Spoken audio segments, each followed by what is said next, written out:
ધોરણ 9 વિષય વિજ્ઞાન ચેપ્ટર નંબર 11 કાર્ય અને ઉર્જા.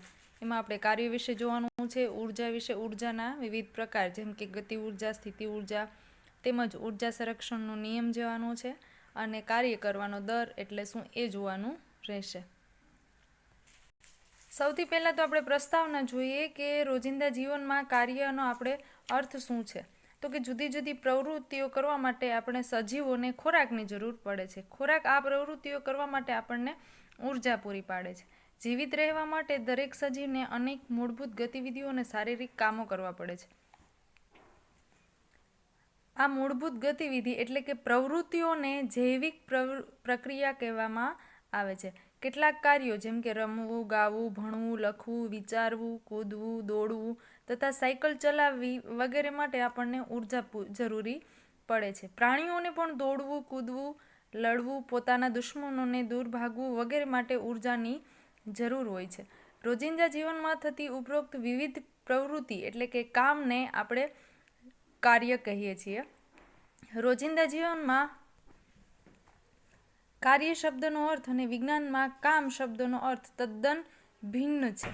સૌથી પહેલાં આપણે જોઈએ કાર્ય. તો કે વિજ્ઞાનની ભાષામાં કાર્યનું શું છે? તો કે સખત મહેનત કરવા છતાં વધુ કાર્ય થતું નથી એ આપણને જોવાનું છે. જેમ કે એક વિદ્યાર્થી છે એ વાર્ષિક પરીક્ષાની તૈયારી કરી રહ્યો છે, તે અદ્યતન કરવામાં ઘણો સમય વધારે વાપરે છે.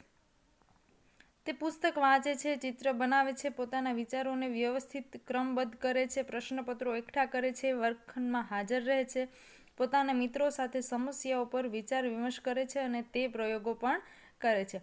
આ પ્રક્રિયાઓમાં ઘણી બધી ઉર્જા વપરાય છે. અહીં વિદ્યાર્થી સખત મહેનત કરે છે અને વૈજ્ઞાનિક પરિભાષા અનુસાર આ સખત મહેનતમાં ખૂબ જ ઓછું કાર્ય સંકળાયેલ છે. એક વિદ્યાર્થી બહુ જ મોટા પથ્થરને ધક્કો મારીને ખસેડવાનો પ્રયત્ન કરે છે, પણ પથ્થર બિલકુલ ખસતો નથી. વિદ્યાર્થી પૂરેપૂરો થાકી જાય છે, પણ વિજ્ઞાનની પરિભાષા તે વિદ્યાર્થીને પથ્થર પર કોઈ કાર્ય કર્યું નથી કેમ કે પથ્થરનું સ્થાનાંતર થતું નથી. એટલે કે પથ્થર ખસેડાયો નથી. તો વિજ્ઞાનની ભાષા એવું કહે છે કે કોઈ પણ કાર્ય થયું નથી. એક વિદ્યાર્થી પોતાના માથા પર એક ભારે વજન મૂકીને થોડીક મિનિટો સુધી ઊભો રહે છે.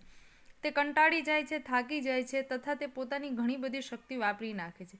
પણ વિજ્ઞાન જે પ્રકારે કાર્ય શબ્દનો અર્થ છે તે અર્થમાં આ પરિસ્થિતિમાં પણ કાર્ય થયું નથી.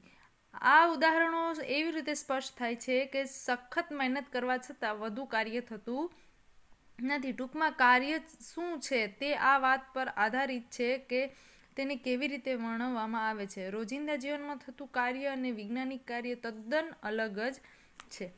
પદાર્થ પર કાર્ય ક્યારે થયું ગણાય? તો કે કોઈ સપાટી પર રાખેલા લીસા કાંકરાને ધક્કો મારતા તે સપાટી પરથી થોડુંક અંતર કાપશે. અહીં કાંકરા પર બળ લાગવું જેથી કાંકરો થોડોક સ્થાનાંતરિત થયો અને આ સ્થિતિમાં કાર્ય થયું એમ આપણે કહી શકીએ.